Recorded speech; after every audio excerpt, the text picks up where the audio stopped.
Good evening, welcome to Massillon City Council meeting for Monday, November 4th, 2024. We have in attendance with us this evening the following city officials. Mayor Jamie Sloots. Here. Safety Service Director Renee Baker. Here. Law Director Justin Richard. Present. Chief Counsel Earl Wise Jr. Present. City Engineer Alex Pitts. Here. Director of Development Ted Hernkane. Here. Income Tax Budget Director Lori Katagides Boron. Here. And is there anyone from administration I missed? That's it, Mr. President. Thank you, Madam Clerk. Under number 5 on tonight's agenda is where the public can speak on any item that appears on the agenda. And then under number 17 is where the public can speak as well on any item that does not appear on the agenda. I want to remind everyone at this time with a cell phone to please turn it down and set it on vibrate as well. Thank you. Roll call, please. Ryan Hoot. Here. Creamer. Present. Cunningham. Present. Gregg. Here. Howard Smith. Here. Lewis. Present. Lombardi. Here. Hafley. Here. And Ray. Here. Roll call of 9 present, Mr. President. Thank you, Madam Clerk. Tonight's invocation is by Councilwoman Holly Ryan. Thank you. Please join me in our Father. Our Father, who art in heaven, hallowed be thy name. Thy kingdom come, thy will be done, on earth as it is in heaven.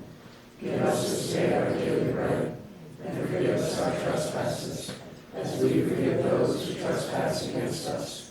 And lead us not into temptation, but deliver us from evil. For thine is the kingdom, and the power, and the glory, forever. Amen. I pledge allegiance to the flag of the United States of America, and to the republic for which it stands, one nation, under God, indivisible, with liberty and justice for all.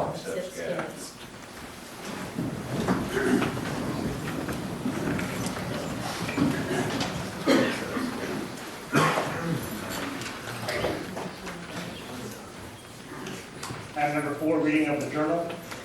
Madam Clerk, are the minutes of the previous meeting transcribed and open for public view? Yes, they are. Are there any additions or corrections to be made? Yes, under our bills, I had the amount of $1,107.68, and the amount should have been $1,037.68. Thank you, Madam Clerk. Item number 5, remarks, delegations, and citizens to matters on the agenda. This is the part of the agenda where the community may speak on a topic that appears on tonight's agenda. If you'd like to speak on something on the agenda, please come forward, state your name, the topic you wish to discuss, and please limit your comments to 4 minutes or less. Please keep in mind there will be no personal attacks on anyone present or not present. You may, however, address departments or positions. Please remember this is not a question or answer session. When you have finished, please sign the sign-in sheet on the back and leave any prepared statements for our records. Is there anyone at this time who would like to speak?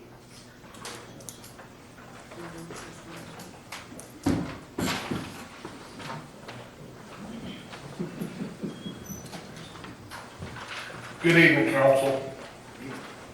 My name is Scott McElfresh. I'm a 1996 graduate of Washington High School. I live at 3080 Standish Avenue Southwest, Canton, Ohio, in Perry Township. I'm here tonight to speak in opposition of repealing ordinance 31-2011. Having grown up in Massillon and being associated with multiple athletic teams and organizations within the city, I was always made to understand that we are the city of champions. What does that mean?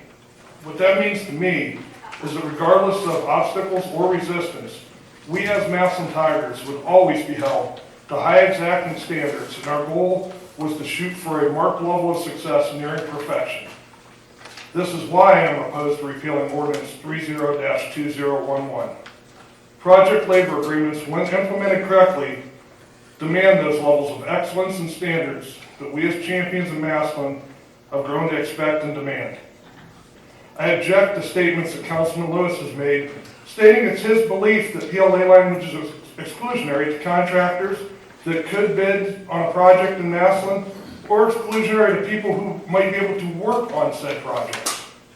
In fact, I counter a PLA as more inclusionary when implemented correctly to include small and disadvantaged business and workers who may otherwise be underserved, such as females and other races within our community.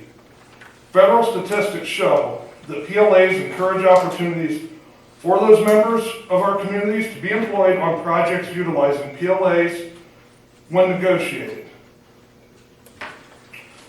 PLA language allows the community to use that language to ensure that local craftsmen and women will be employed on those projects and do so in a safe manner so they may return home to their families in the evening and spend those hard-earned dollars bettering the economy of this great city at local shops and restaurants.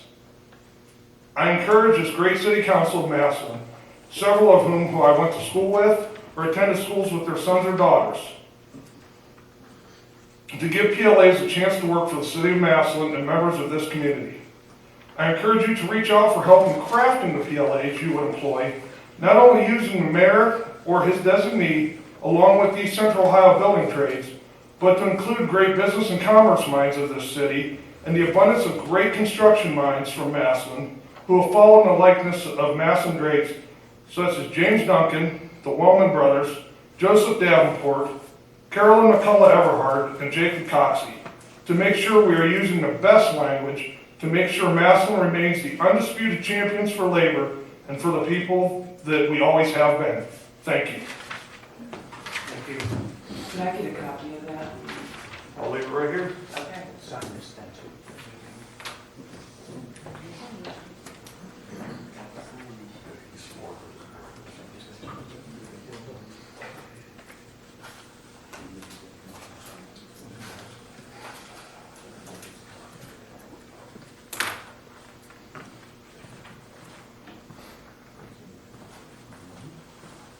Anyone else?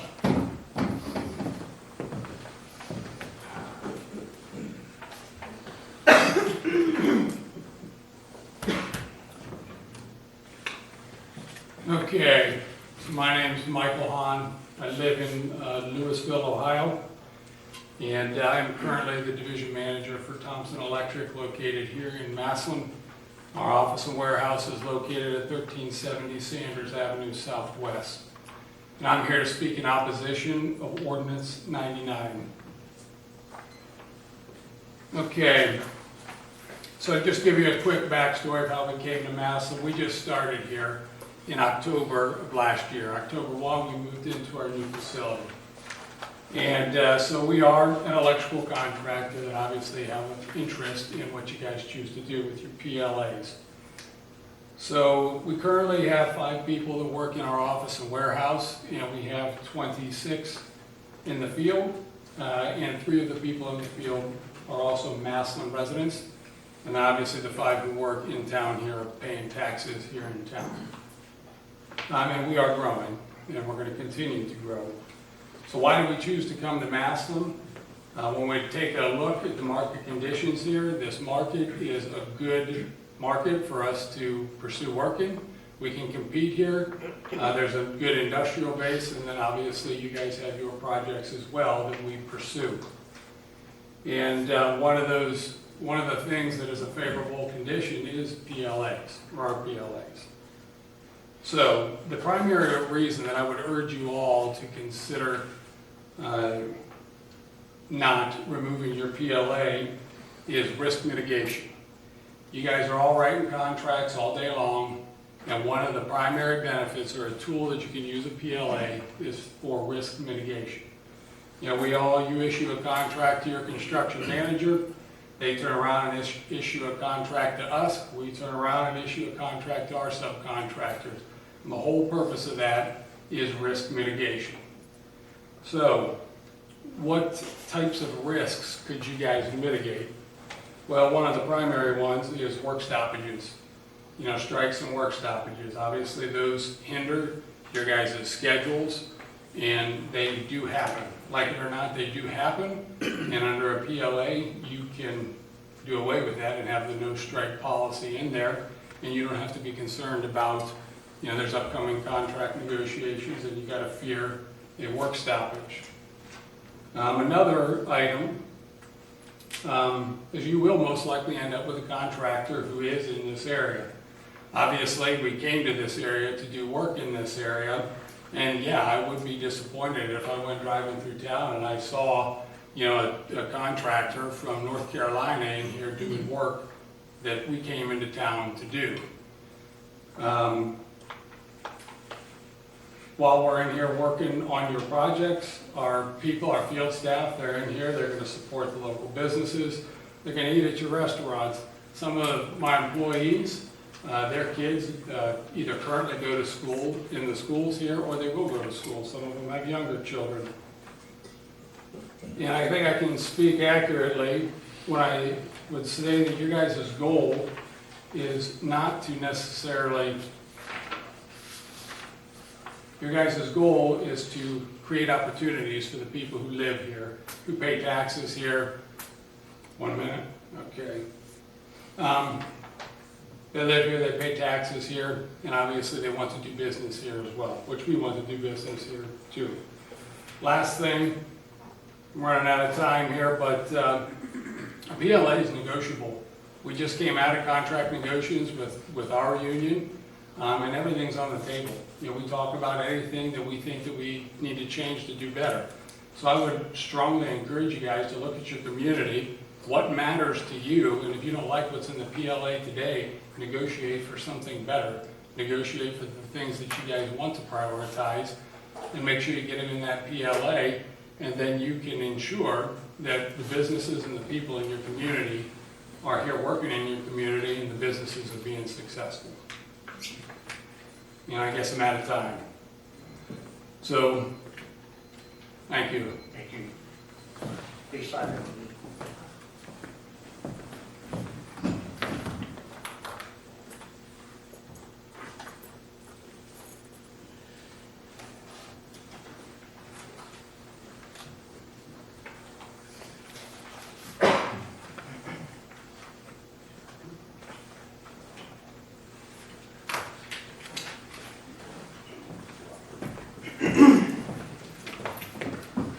Good evening, Council. My name is Logan Hammond. I am an electrician with IBW Local 540, and I reside here in Massillon. I have come to speak in opposition to removing Ordinance 31-2011 regarding project labor agreements, hereafter referred to as PLAs. I took the time to review the language of the current ordinance in full, and I cannot come to a rational and justifiable conclusion as to why we're here tonight debating its removal. A summary of the reasoning for the proposed removal of the ordinance is that PLAs make it difficult to receive competitive bids on projects, even though PLAs have only been utilized 3 times in the 14 years that this ordinance has been active. If it is an insurmountable hurdle for a contractor to provide a history of successfully completed projects of similar size and complexity, documentation of a favorable safety record, disclose any violations regarding labor, wage, and environmental protection laws, that they have employees who are satisfactorily trained, qualified, and licensed, and observe an alcohol and drug-free workplace, perhaps the prospective bidder is not of the caliber to perform work funded with my tax dollars. For the sake of brevity, I omitted a few other reasonable stipulations. These criteria were not put in place to gatekeep public work from small businesses, or to give the leg up to union over non-union contractors. They were written in blood on the parchment of failure from a time before proper health, safety, environmental, and financial regulations were brought into the framework of our modern industrialized society. It brings into question the true motive for this proposal, why it supposedly seems wise to remove this bulwark against ineptitude. Is it really in the best interest of our city's projects to open the door to unvetted workers?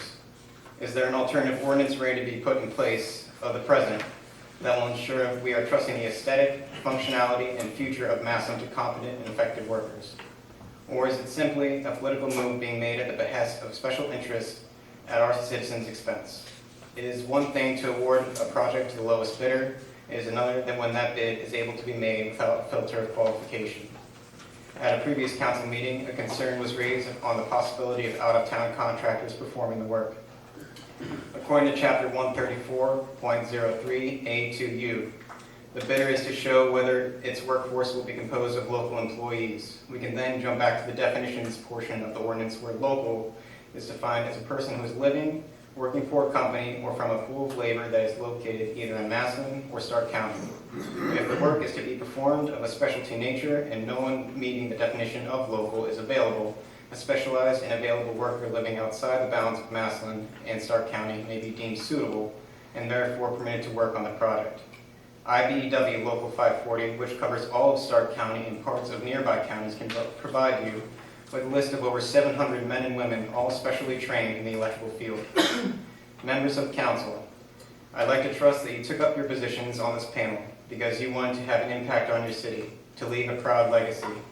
Tonight you are to decide just what kind of impact and legacy that will be. It is in my opinion as a constituent to this council that the removal of the PLA language is incredibly short-sighted and irresponsible. Thank you. Thank you.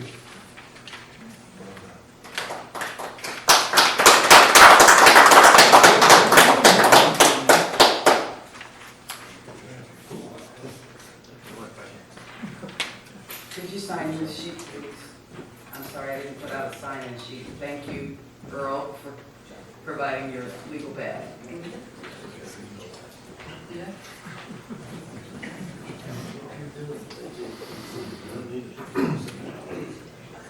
Hello, Council. My name is Gabriel Copley, and I work for 540. I'm a first-year apprentice. I come today to tell you about the opportunity I've had on both sides, working under an ABC apprenticeship and also a JATC apprenticeship. There was many differences in the work that was output. With the JATC, I've now seen a lot better and improved work. As far as ABC goes, there wasn't as good work and people weren't as safe, and the understanding of overall electric was poor. Now that I go to the JATC, I'm amazed by how much they have to offer and how much more advanced the education is. The training directors, Donnie, Damus, and other many teachers who are willing to help when needed have a true passion to educate and teach the next generations to come. From the hands-on learning and in-depth curriculum, it is night and day difference for this program. You have to apply yourself fully. It is absolutely not handed to you. I know that I've made the right decision making the switch, and not only can I see it out in the field, but just with everything you can get and earn from the JATC. Thank you. Thank you.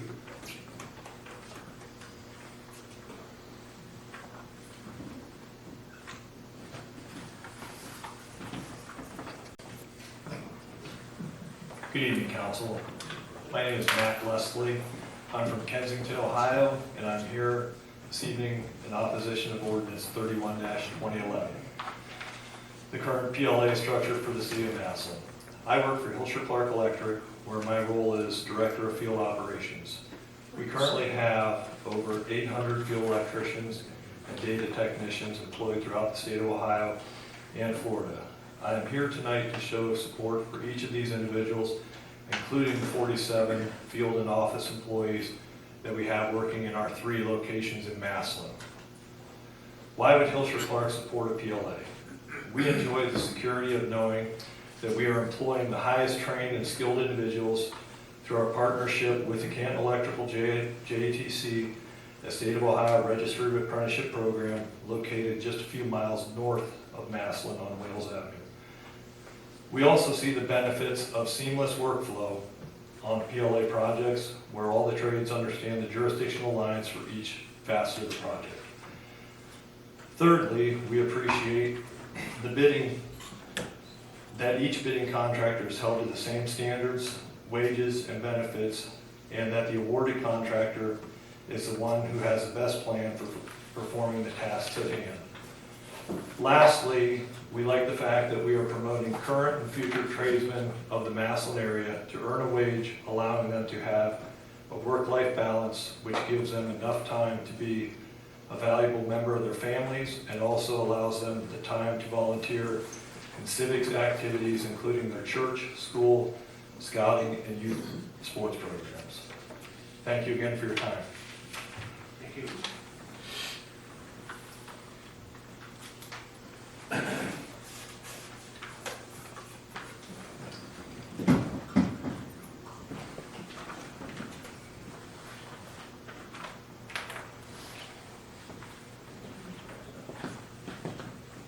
Good evening. My name is Kurt Moore, and I'm the president of IBW Local 540. I'd like to thank you guys for allowing me to speak tonight. I live in Osborne Township, but I work right here in Massillon. So I'm here to represent the members I work for IBW Local 540, and come here to speak to you about PLAs. First, I'd like to thank you, President and Council members, for allowing me to speak here tonight for a very important topic, PLAs.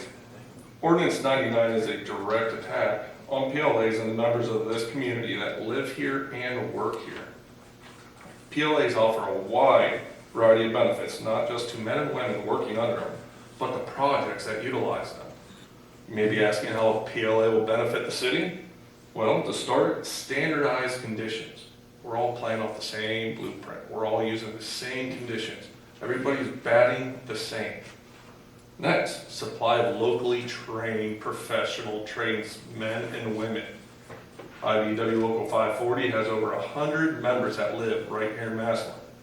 800 or more that live in the surrounding communities. Local people working for your local projects.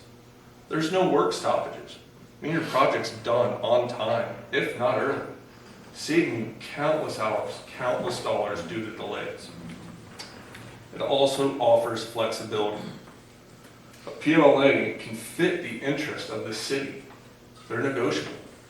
You can make it fit how you want it to, meaning you could put language in there to have residents working, veterans, or minority groups. If you have residents language in there, it would keep your residents working, creating tax revenue, keeping your residents working, contributing, and self-sufficient members of this community. And this is just naming a few. Now, how does it affect the men and women that work under the PLA? Training. Plain and simple, anybody that works for a signatory contractor is the best trained and best educated tradesman out there. The IBEW has been said multiple times by our international president and multiple other people. We're the best trained electricians in the world. Safety. With all this training and education, it leads to a more efficient and safer job. Who doesn't want to go home after work? Everybody does. Wages and benefits. Making sure that men and women are receiving livable wages and benefits to survive, which in turn will be reinvested into the community by purchasing goods, supporting local business, going to local football games, and supporting their community. These wages and benefits help build the working class that is self-sufficient and uplifts the community and the people living in it.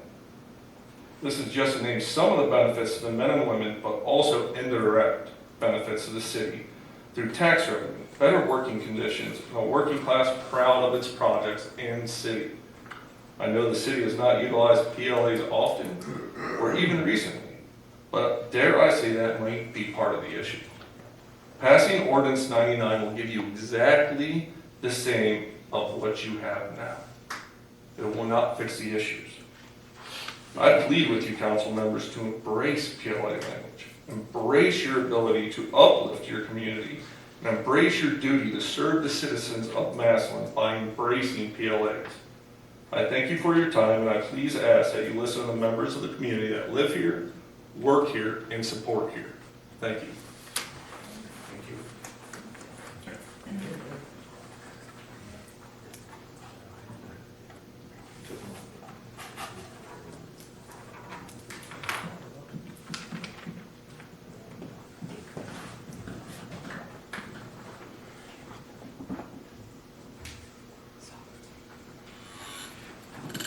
Anybody else?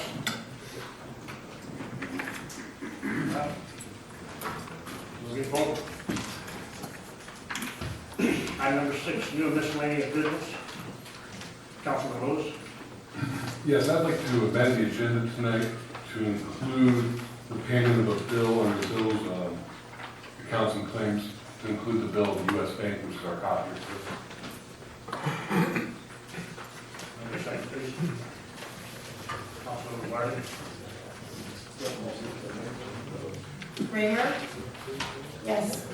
Cunningham? Yes. Gregg? Yes. Howard Smith? Yes. Lewis? Yes. Lombardi? Yes. Hackley? Yes. Ray? Yes. And Brian Booth. Yes. 9 yes to amend the agenda to include our U.S. Bank equipment finance bill for our copier.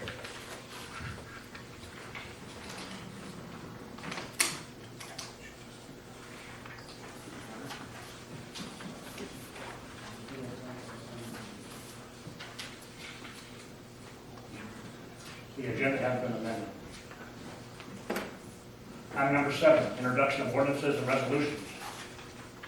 Ordinance number 103-2024.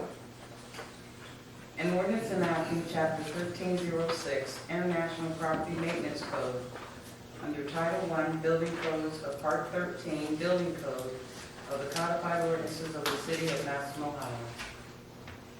Councilman Cunningham. Thank you, President Slater. Last week when we discussed this, I believe there may have been a few questions. So this evening, I would like to bring Mr. Hernkeen up to speak, please.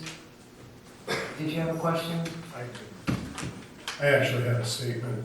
I'm going to suggest, with everything that's going on right now, we have the aggregation, the budget, and everything. This has been in front of council before, not necessarily in this presentation. However, this issue has come before council before, and I would like to suggest that we table this until after the first of the year. The reason being, this needs to be given council's full attention. And right now, especially with the budget in there, in that stretch, I think it's going to detract from it too much. So I'd like to suggest that Chair table this until after the first of the year so council can give it its full attention that it deserves. Mr. Hernkeen, would you still like to speak? Sure. Sorry. It's all right. I mean, if it's too much for you, I guess it's too much for you. A couple questions last week that I did want to address because I think there were some misinterpretations of what is stated in here. There was conversation about furnaces and temperature settings. It does not state that thou shalt keep your furnace at 68 degrees. What it says is, and it actually mimics an ordinance that we have already on the books, but is a little more liberal in the degree number. It basically says that all housing units have to have a furnace that is capable of achieving a minimum heat level of 68 degrees. That's what the IPMC says. Our codified ordinances say 70. The same is with water heaters. All housing units are required to have a water heater that heats water to a minimum of 110 degrees. Our codified ordinances say 120 degrees. Again, those are not, you have to do that, and code's going to go out and start knocking on doors wanting to know what people's heat preferences are. It says that the units have to have, housing units have to have a machine that is capable of providing those as minimums. There was also some conversation about weeds. Somebody may or may not have poison ivy in their yard or in their woods. If you look at what is attached in the ordinance and it was amended, it does specifically say lawn space. It does refer to all exterior properties, but when it refers to lawn space, which is a little more defined than what our ordinance says, it basically gives code the ability in the beginning of the IPMC, gives them some latitude in interpreting that. When we talk about lawn space, we're not necessarily talking about wooded areas. Poison ivy is a noxious weed that you're not supposed to have in your yard. If you have 6-foot poison ivy in your yard, yeah, that's going to be a problem. But code's not going to go into the woods looking for poison ivy. That's a pretty low tier thing on their priorities. So I just wanted to clarify some of those things. I can't remember if there were any others, but those were the two that stuck out in my mind that I just felt like I wanted to make some comments on. Anybody have a question for Mr. Hurricane? I'll let Brian do it. Thank you.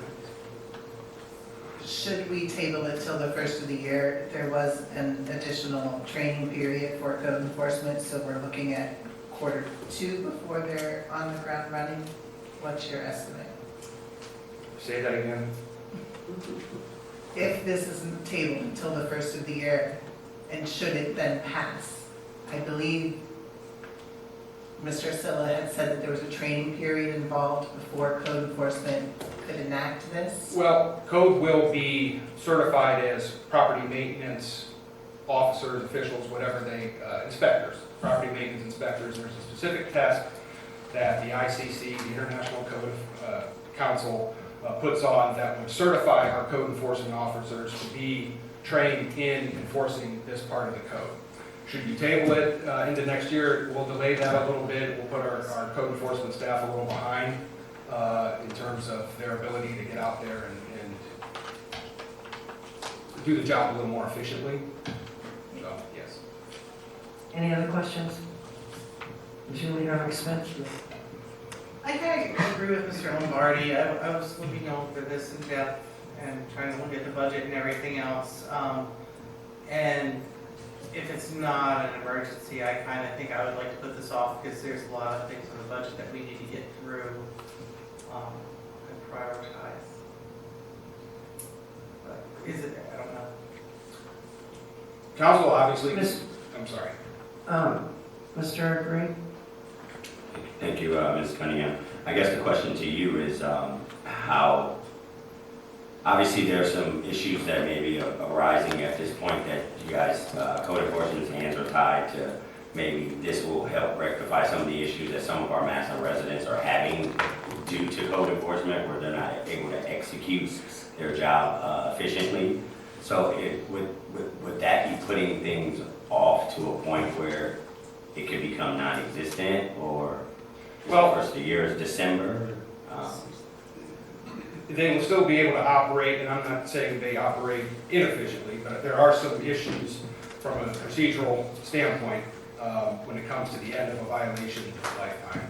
I guess the thought process was to get this to council so hopefully it passes prior to the winter months, which is a little more of a downturn for code enforcement, to where they could take January, February, those winter months where they're not necessarily out in the community as much as they would during high grass season or summertime months, that they could take those winter months to then get their licensure, get their testing, so when the spring hits and the high grass hits and the trash hits and everything else, that they'd be up and running. If you table it, and it'll set us back however many months it would be until we can do that, but that was the thought process of getting it to you now. Okay. Thank you. Any other questions? Well, I believe with some of the discussion this evening, I suggest that we table this till January the 6th. May I have a second? Councilman Martin. Mrs. Cunningham just made a motion. Correct. Table it, and I was second.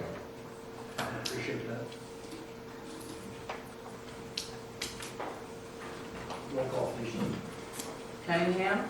Yes. Gregg? Yes. Howard Smith? Yes. Lewis? Yes. Lombardi? Yes. Ackley? Yes. Ray? Yes. Brian Hoop? No. And Kramer? Yes. 8 yes, 1 no to table ordinance number 103-2024 until January, what was that date, Sarita? The 6th? Thank you, until January 6, 2025.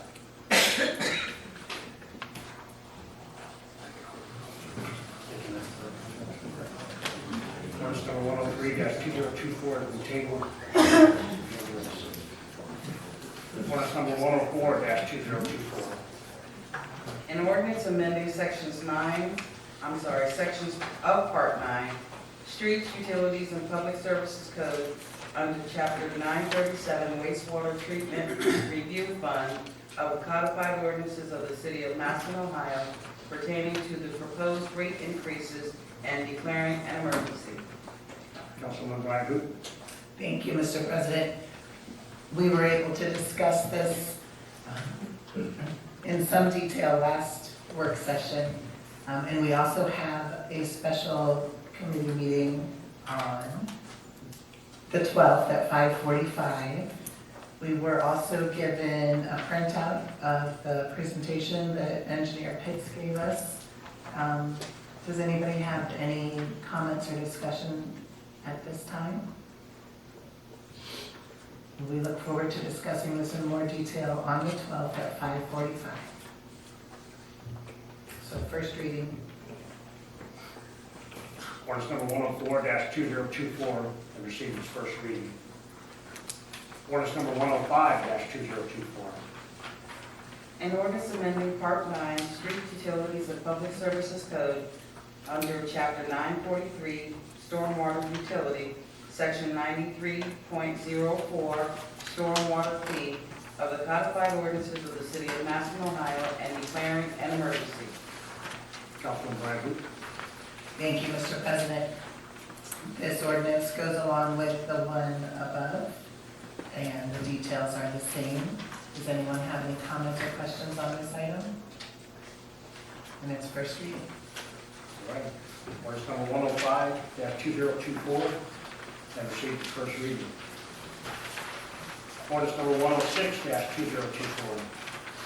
An ordinance amending Section 2B, Occupation List of Class Titles, 510-511, Parks and Recreation Department of Ordinance 127, 1997, in the city of Massillon, Ohio, by establishing and creating the position of Marketing Special Events Coordinator, which will be a full-time position, and establishing the class grade schedule as 12S UN and declaring an emergency. Councilman Gray. Thank you, President Slater. We discussed this ordinance in the last work session. Director Pedro is here to talk about the need for taking basically what's currently a part-time position and making it full-time. Any questions or discussion? Seeing none, I make a motion that we suspend the rules, thank you, suspend the rules requiring 3 readings and bring ordinance number 106-2024 forward for a vote. Need a second, please. Second by Councilwoman Robert Smith. Roll call for suspension, please. Gregg? Yes. Howard Smith? Yes. Lewis? Yes. Lombardi? Yes. Tapley? Yes. Ray? Yes. Ryan Hoop? Yes. Kramer? Yes. And Cunningham. Yes. 9 yes for suspension. And for passage, please. Howard Smith? Yes. Lewis? Yes. Lombardi? Yes. Hackley? Yes. Ray? Yes. Ryan Hoop? Yes. Kramer? Yes. Cunningham? Yes. And Gregg. Yes. 9 yes for passage. Thank you, Madam Clerk. Ordinance number 106-2024 has passed. Ordinance number 107-2024. An ordinance authorizing the Director of Public Service and Safety of the City of Massillon, Ohio, to advertise for and receive sealed bids and to enter into a contract with the lowest and best bidder upon the approval of the Board of Control for the Tremont Avenue Southwest Drainage Replacement Project and declaring an emergency. Councilman Packard. Thank you, President Slater.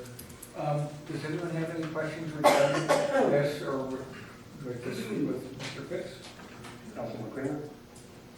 I would just like to verify, I believe we received a dollar amount for this project for $780,000, and I just want to verify that 100% of that is coming from ARPA funds, and if not, where is it coming from? Mr. Pitts.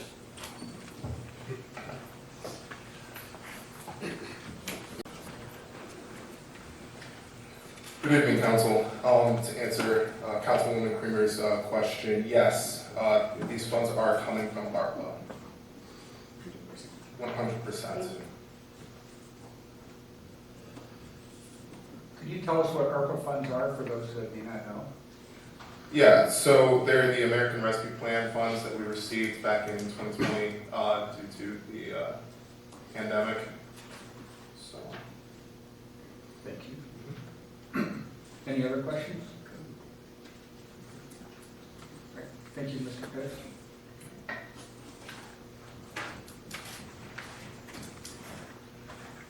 Mr. Slater, I'd like to make a motion to waive the rules requiring 3 readings and bring the ordinance number 107-2024 forward to first suspend the 3 readings. Second by Councilman Kramer. Roll call for suspension, please. Lewis, Yes? Lombardi, Yes. Packley, Yes. Gray, Yes. Ryan Hoop, Yes. Creamer, Yes. Cunningham, Yes. Gregg, Yes. and Harvey Smith. Yes. 9 yes for suspension. And for passage, please. Lombardi, Yes. Packley, Yes. Gray, Yes. Ryan Hoop, Yes. Creamer, Yes. Cunningham, Yes. Gregg, Yes. Harvey Smith, Yes. and Lewis. Yes. 9 yes for passage. Ordinance number 107-2024 has passed.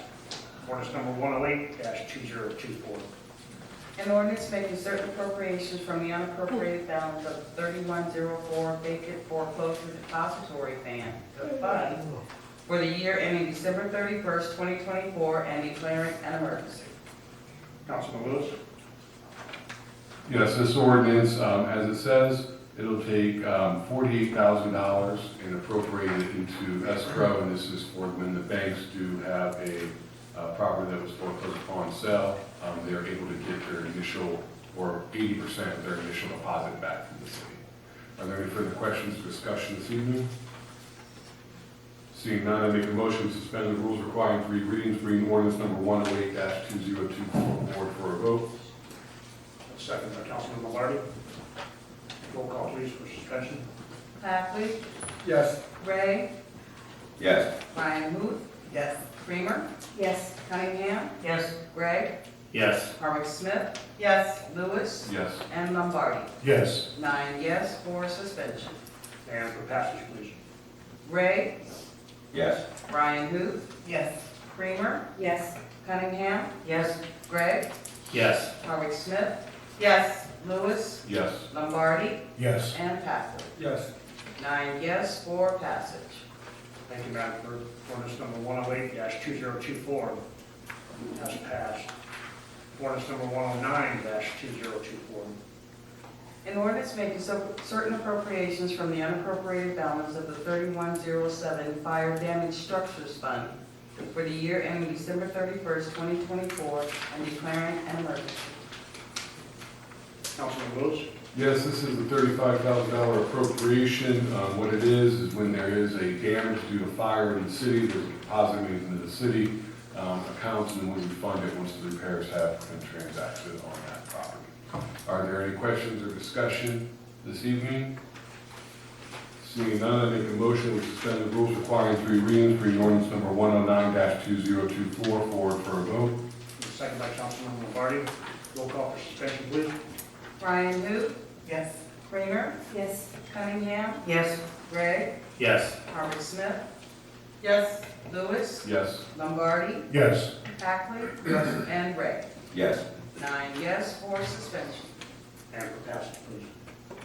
Creamer, Yes. Cunningham, Yes. Gregg, Yes. Harvick Smith, Yes. Lewis, Yes. Lombardi, Yes. Packley, Yes. Gray, Yes. and Brian Hoop. Yes. 9 yes for passage. Thank you, Madam Clerk. Ordinance number 109-2024 has passed. Ordinance number 110-2024. An ordinance making certain appropriations from the unappropriated balance of the 1100 general fund for the purpose of street lighting for the year ending December 31st, 2024, and declaring an emergency. Councilman Lewis. Yes, this is an appropriation of $82,000 so that we can make payment of our obligation of the electricity charges for the streetlights in the city of Massillon. Are Are there any further questions or discussion this evening? Seeing none, I make a motion to suspend the rules requiring 3 readings, bring ordinance number 110-2024 forward for a vote. Second by Councilman Gregg.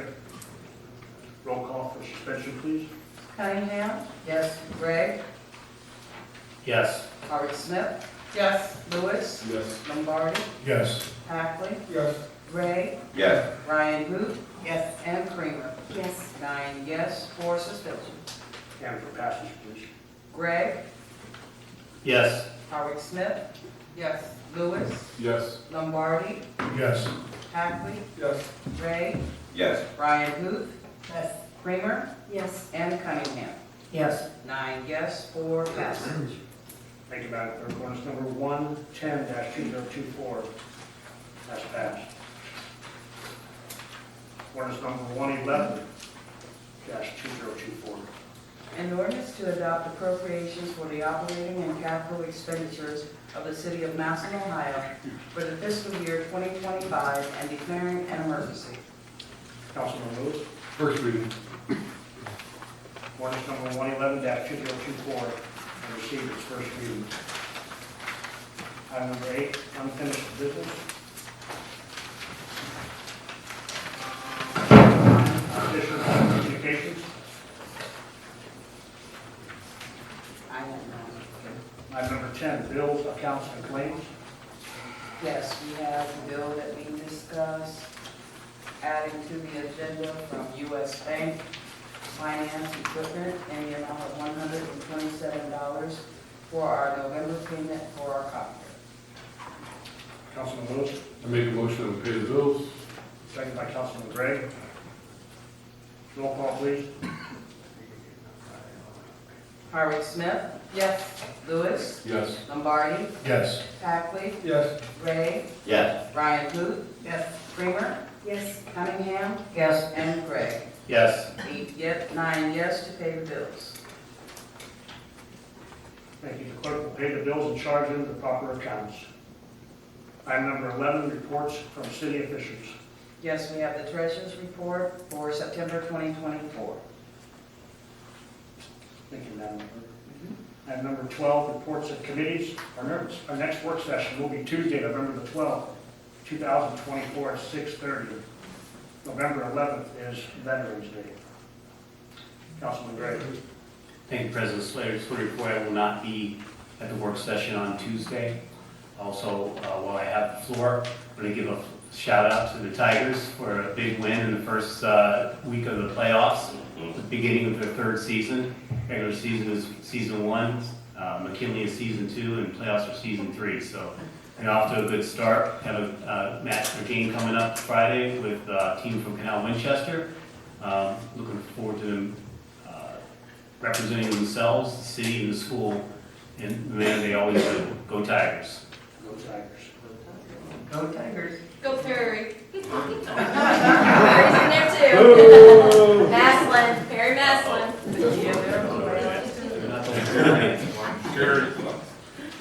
Number 13, resolution request of council members.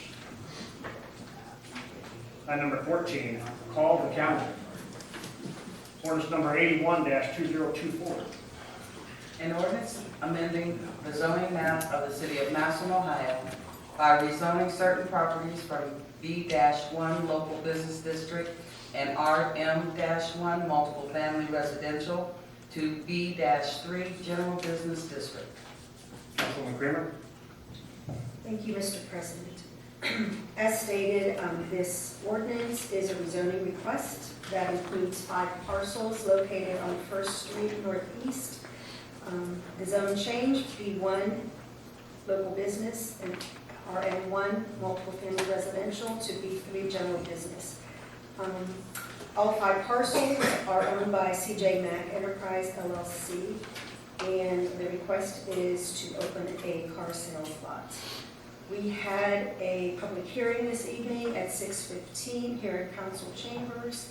There are no individuals present to speak against this rezoning request. So does any council members have any questions or concerns before I bring this up for a vote? Councilman Ray. Just a statement, just to reiterate, I have spoken to a lot of people in my ward and that surrounding area, and the consensus is that they don't have an issue with the car line, so. All right. Seeing none, I'd like to bring ordinance number 81-2024 forward for a vote. Second by Councilman Gray. Excuse Roll call, please. excuse me, President, I'm sorry, Councilman Barty. do we have to vote to untable this first? Take more specific. Okay. Roll call. Okay. Lewis, Yes. Lombardi, Yes. Hackley, Yes. Gray, Yes. Ryan Hood, Yes. Kramer, Yes. Cunningham, Yes. Gregg, Yes. and Hart. Yes. 9 yes, 4 passage. Thank you, Madam Clerk. Ordinance number 81-2024 has passed. Ordinance number 82-2024. An ordinance authorizing the Director of Public Service and Safety of the City of Massillon, Ohio, to enter into the Northeast Ohio Public Energy Council, NOPEC, and execute and deliver the agreement establishing NOPEC and approving the bylaws of NOPEC. Councilwoman Brian Hood. Thank you, Mr. President. This ordinance was brought about to us several weeks ago. We've had lots of conversation on it. Does anyone else have any questions before we bring it forward for a vote?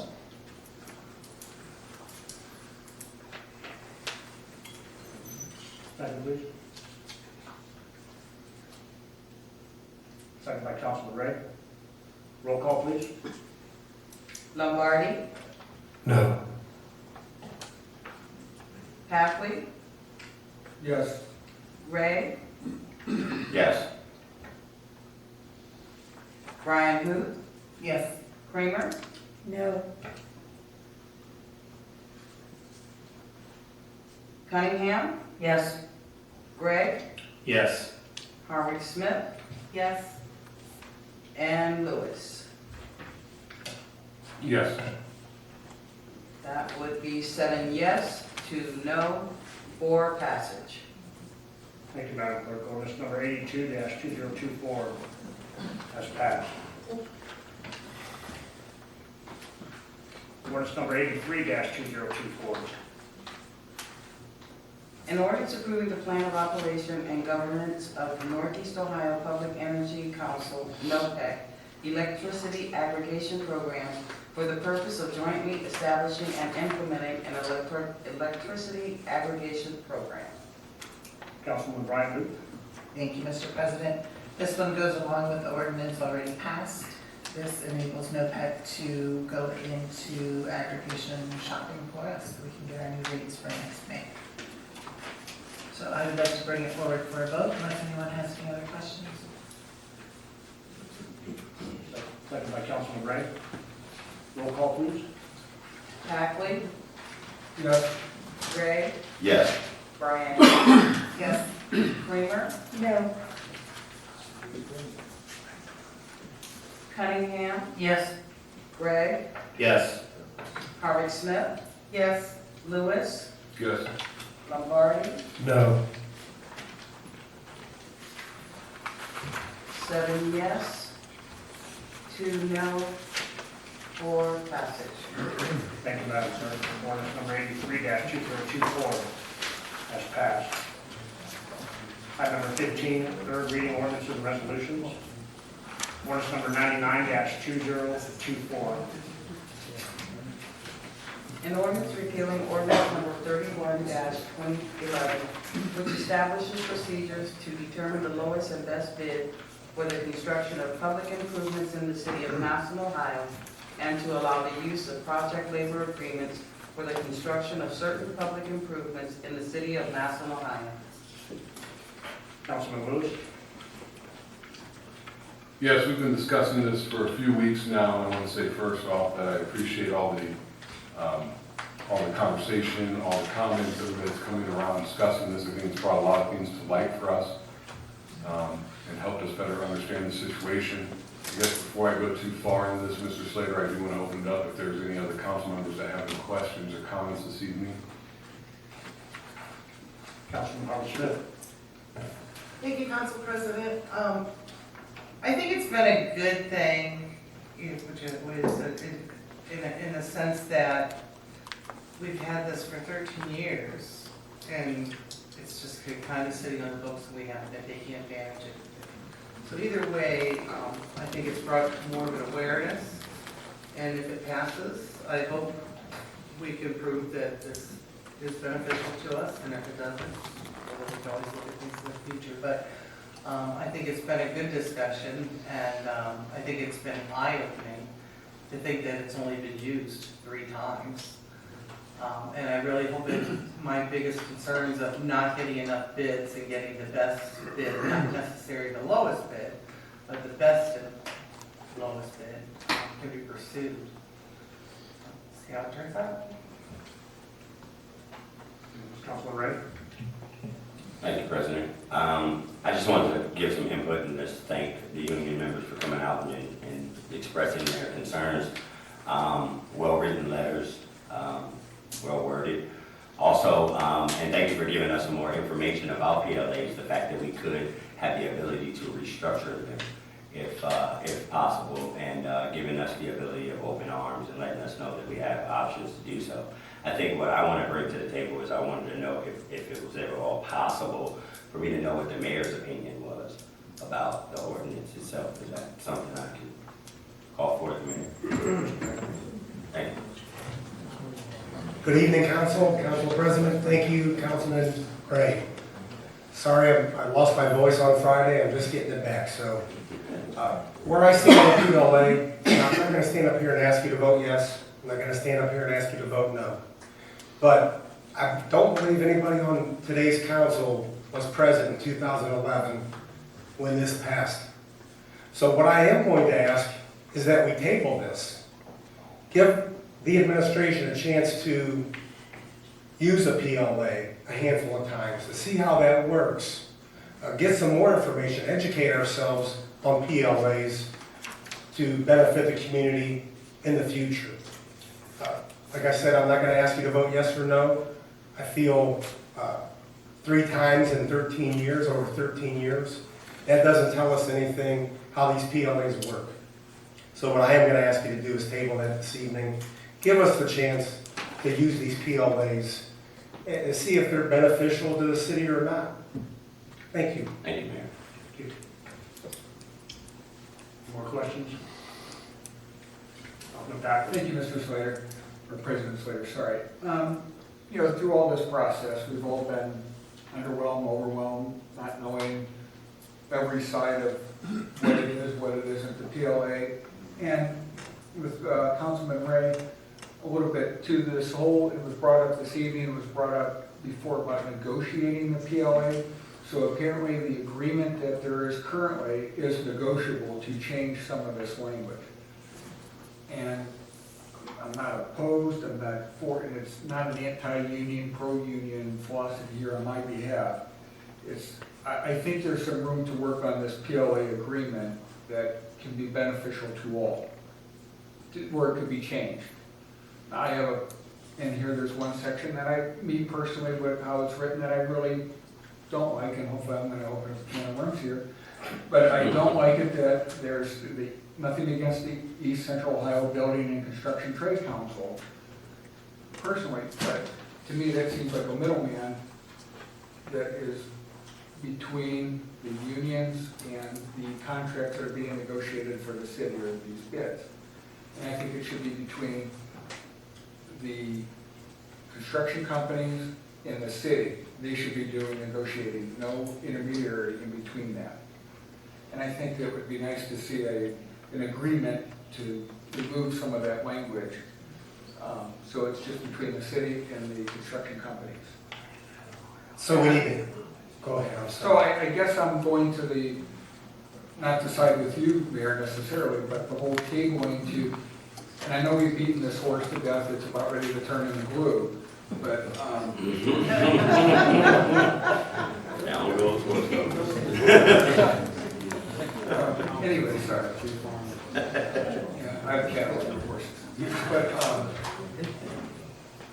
I would suggest that table it to possibly, but in a short period of time, we don't need to keep bringing this up, everyone doesn't need to keep showing and speaking on behalf of the union. Is there something that's negotiable that could be presented? And if not, then do a vote. So just to address that, I believe we all need to educate ourselves on these PLAs. With that being said, obviously, it was mentioned earlier that it is negotiable. So we can sit down, our administration can sit down, talk about what's important to us and what we want to see out of a PLA. But if we don't table this to give us the opportunity to do that, then we are. So I do ask again to table this, give us the chance to use PLAs. As far as the length of time, I can't give you that. We have to decide which projects would be beneficial to use a PLA. Myself, the Wales Road project probably would have been a good use of a PLA. It would limit the time of how long the project would take. We all know that took years. So that would be one example of what could possibly be a good way to use a PLA.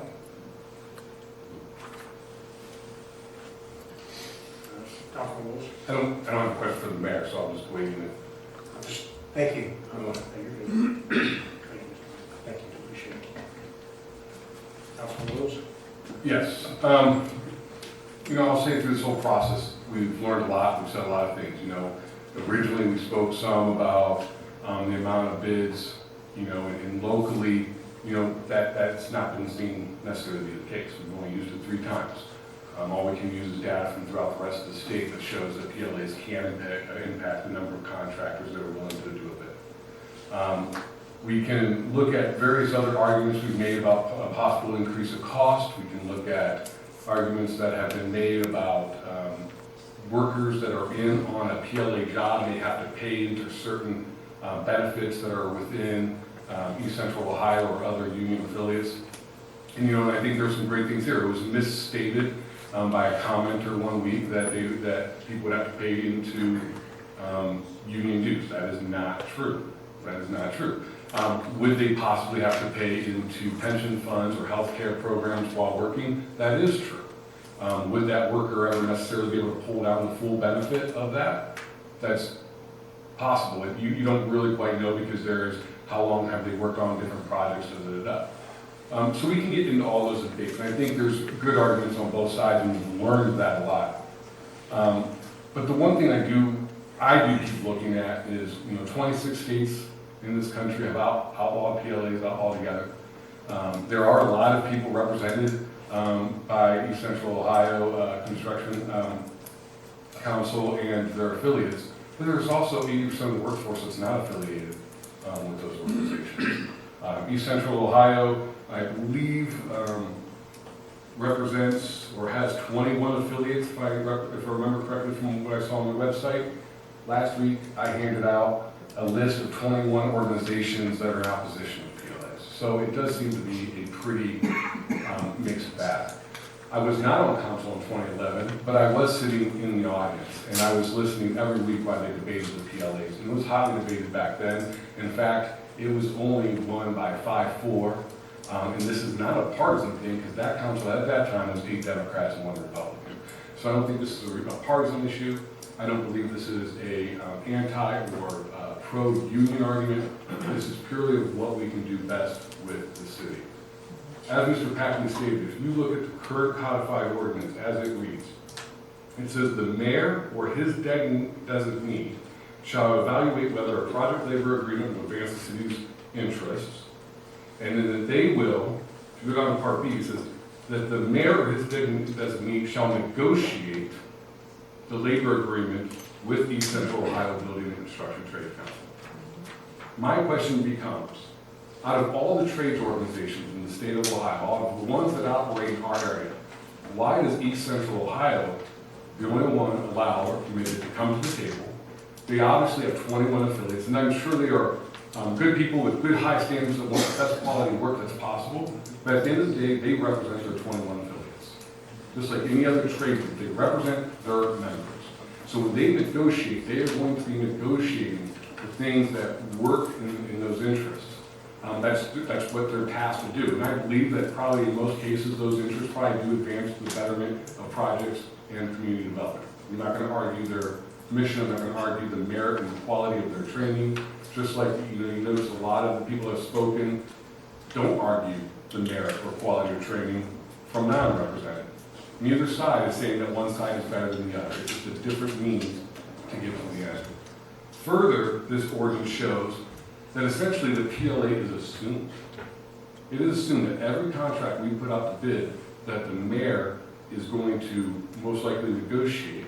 And if he does not, or she, in the previous administration case, they just write us a letter and just tell us that they did not use it. And that's the end of it. When we negotiate other contracts in the city, the mayor comes to us. We have to read that contract. We have to approve that contract. We have to come into an agreement for the contract. On these, we do not. Whatever the mayor in East Central Ohio Building, Construction, and Trades Council decide on, that becomes the contract.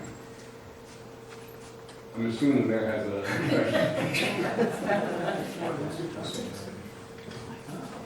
I'm trying to understand where you're going with this. Oh, I'm sorry, if this comes off as offensive to the mayor, I do not. This is not about, to be very clear, Mr. Slutz has done nothing to make me doubt his ability and competency as our mayor and ability to bid out projects. I do apologize if the argument did start to turn that way. My deepest apologies. Sincerely, Mr. Slutz has nothing to do with this argument. I want to make that very clear. I'm in full support of Mr. Slutz. It's Mayor Slutz. Mayor Slutz. Thank you. Thank you. So that is what I'm saying, is that we have all contracts that are coming before the city, and we get to review them. So if we do want to put things in there, like workforce stoppages, if we do want to put things in there, like diversity, then we can repeal this, and let's just have an ordinance that has that just a standard language. Why would we have to negotiate this every time? That would be my arguments for whatever council decides. Councilman Blackman. Thank you, Mr. President. To that end, would it make better sense to come with a rewritten version of what would work versus taking something off the books, leaving nothing until an unbeknownst time? Is just a thought I'm putting out into the atmosphere. But my other comment is to the fact that the PLAs don't come for contract, but the individual contract bids, we don't get each individual contract. How many contract bids do we do a month? A quarter? A good guess will work. We don't get that information. Good evening again. Yes, so as far as the amount of contracts that we do a quarter, I mean, it truly depends. I would be taking a stab in the dark. I don't know, 6, 7, I mean, it truly just depends. And the normal course is not to bring those in detail before us for each contract. Yeah, so as far as the contracts go, we bring everything forward to you in detail. If the contract is requested, we're able to submit that out to you before we go out to bid or anything, but yeah. If it's requested. Yeah. But once we decide, once it is confirmed, passed, the ordinance that you are able to go out for bid and secure the best and yada yada for that, and then you go, you make the contract, you decide the terms, you decide the what, where, and who, and then it goes. Correct, yes, we have a boilerplate template that we use for pretty much all of our bid out projects, so, yeah. Thank you. Councilman Rose. While Ms. Frank, I feel that is a seemingly potentially convincing argument, I would argue also that when we go out to bid on projects, we are usually well aware of the parameters, such as when we did Downstream Streetscape, or we did Duncan Plaza, we saw drawings, renderings, we knew the square footage, we knew all sorts of things involved. We had architecture, design, and everything else, and then we put it out to bid to see who could accomplish those goals. What a PLA does is that it takes all those renderings that we've done And it says, yes, we're gonna do that, but we are also going to have this, which may or may not necessarily have anything to do with the specific task at hand. And that is what I'm arguing for. Councilman Ray? Thank you, President Slater.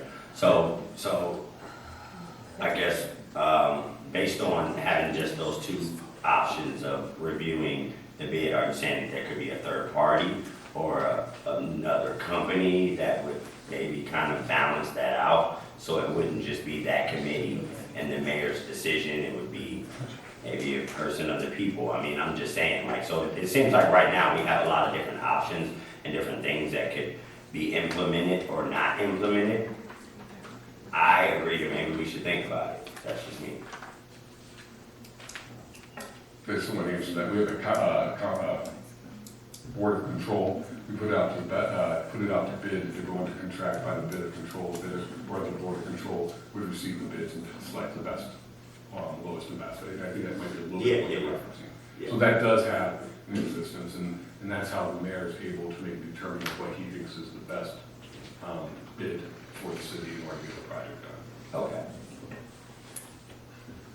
I know this is a highly debated item, and I see merits on both sides, but I think maybe tonight, in my opinion, it would be in the best interest to let the votes fall where they may and put this to rest and know one way or the other. So with that said, I would like to make a motion that we bring ordinance number 99-2024 for a vote. Second by Councilman Martin. Roll call, please. Ray, No. Brian Hoop, No. Creamer, No. Cunningham, No. Gregg, Yes. Howard Smith, No. Lewis, Yes? Lombardi, Yes. and Packley. Yes.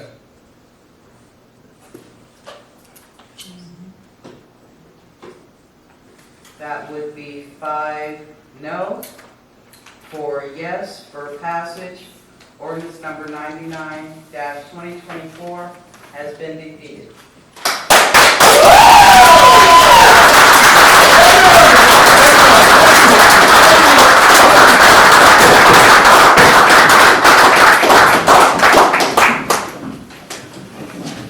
Item number 16, second reading orders and resolutions. Item number 17, remarks of delegations, citizens, and matters not on the agenda. Is there anyone present this evening who would like to speak on a topic that did not appear on the agenda? If so, please come forward, state your name, the ward you live in, the topic you wish to discuss, and limit your comments to 4 minutes or less. President Slater, Yes, Councilman. may I have a question revisited, please? We have a question, revisit.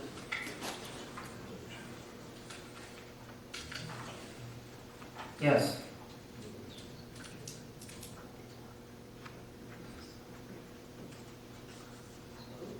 Technically, I think she's asking if she can make a motion to reconsider the question. Yes. Yes. She was confused by her vote, apparently. Yes. I will second that motion.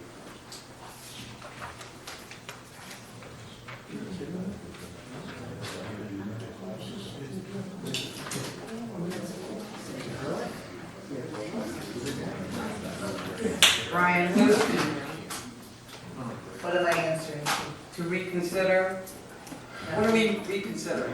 Okay, so the motion is to reconsider question ordinance number 99-2024. Ms. Cunningham asked me, she's like, I don't think I voted the way I intended to. Can I reconsider it? Three readings. Brian Hoop, No. Creamer, No. Cunningham, Yes. Gregg, No. Howard Smith? No. Lewis? Yes. Lombardi? Yes. Packley? Yes. Ray? No. So ordinance number 99 will not be reconsidered. Correct. Correct.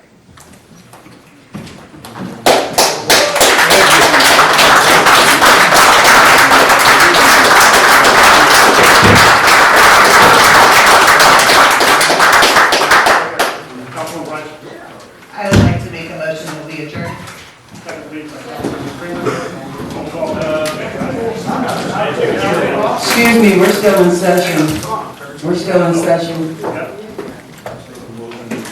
Second by Councilman. Roll call, please. Creamer?